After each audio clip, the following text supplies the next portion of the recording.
과목별 공부 전략. 서브 만드는 것 자체를 공부라고 생각을 해요. 사람의 실력이 계단식으로 오른다고 하거든요. 공부하시는 분들한테 동기부여가 될 만한 그런 얘기를 좀 부탁을 드릴게요.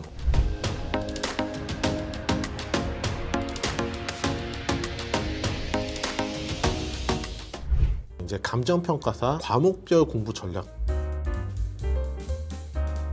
네, 그럼 2차부터 먼저 얘기를 드릴게요. 실무 같은 경우는 문제를 구분해서 내가 자신감이 있고 잘 풀 수 있을 것 같다 싶은 문제에 투자를 많이 하고, 만약에 어려운 문제가 있으면 어차피 그거는 남들도 못 푼다고 생각을 했거든요. 그럼 이제 그런 문제들은 얼버무리면서 넘어가는 전략적인 풀이 방법을 선택했던 것 같고요. 이론 같은 경우는 좀 기본서를 많이 읽고 이해하려고 노력을 했는데, 왜냐면 모든 문제가 결국엔 다 기본을 바탕으로 나온다고 생각을 했거든요. 그래서 항상 기본에 충실하고자 생각을 했던 것 같고, 또 무조건 뭔가를 쓰기에 앞서서 의의는 무조건 써야 된다고 생각을 했기 때문에 의의를 많이 암기했던 것 같습니다. 법규 같은 경우는 양을 무조건 늘려야 된다고 생각을 했거든요. 질 같은 경우는 솔직히 조금 연배가 있으신 분들의 질을 제가 따라갈 수 없다고 생각을 했고, 또 법학과 분들이 정말 질 높게 잘 쓸 거라고 생각을 했기 때문에 양치기로 무조건 해야 된다고 생각을 했고, 제가 또 펜속이 빨라가지고 최대한 많은 내용을 써보고자 노력을 했던 것 같습니다. 서브에 대해서도 한번 물어보고 가려고요.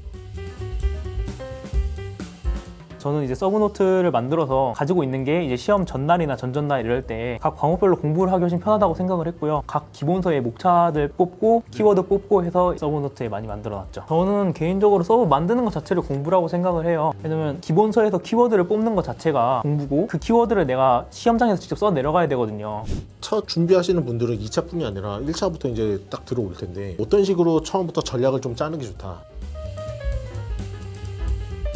이제 1차랑 2차랑은 확연히 차이가 있잖아요. 1차는 객관식이고 반대로 이제 2차는 주관식이고, 그렇기 때문에 객관식은 무조건 세밀하고 깊게 파야 된다고 생각을 해요. 왜냐면 이제 국계법 같은 경우는 뭐 건폐율 문제 이런 게 많이 나오는데, 제가 그 건폐율이 20%인지 30%인지 모르면 틀리는 거잖아요. 근데 2차는 조금 달라요. 판례 내용을 알면 어떻게든 판례를 조금 지어서라도 쓸 수가 있기 때문에 2차 주관식 같은 경우는 넓고 얇게 공부해도 조금 되긴 해요. 사실 어떻게 보면 이전에 다른 합격생들이 얘기했던 거랑은 조금 달라요. 객관식은 어차피 보기 중에 하나 답만 맞추면 된다, 몰라도 된다, 얇게 공부해라. 대신에 주관식은 모르면 못 쓰니까 깊어야 된다 하는데, 단어의 차이인가 무슨 차이가 있을까요? 약간 관점의 차이인 것 같아요. 네, 근데 같은 말인 것 같은데 바라보는 관점이 조금 다른 것 뿐인 것 같아요. 본인의 어떤 팁이랄까? 펜 같은 경우는 저는 되게 많이 왔다 갔다 했거든요. 결국에 좀 제가 정착한 펜은 슈나이더 펜 원 하이브리드 C0.3이랑 0.5인데, 근데 이 펜이 제 손목이랑 잘 맞아서 잘 썼던 것 같고, 이제 좀 단점이 리필심이 없어서 돈이 많이 깨진다는 점. 안 되겠는데? 뭐 음성 바꿔주는 프로그램은 파라볼카라는 프로그램이거든요. 서브 내용을 음성으로 변환시켜서 지하철 타고 다닐 때나 밥 먹을 때 이럴 때 귀에다 꽂고 들었고 암기할 때 좀 많이 도움이 됐던 것 같아요. 실력 아까 뭐 올라가는 거.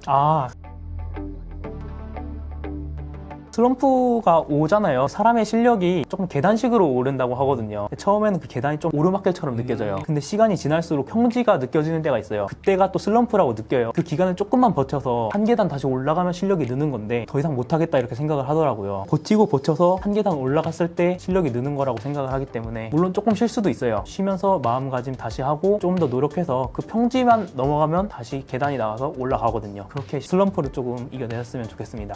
공부하시는 분들한테 동기부여가 될 만한 그런 얘기를 좀 부탁을 드릴게요.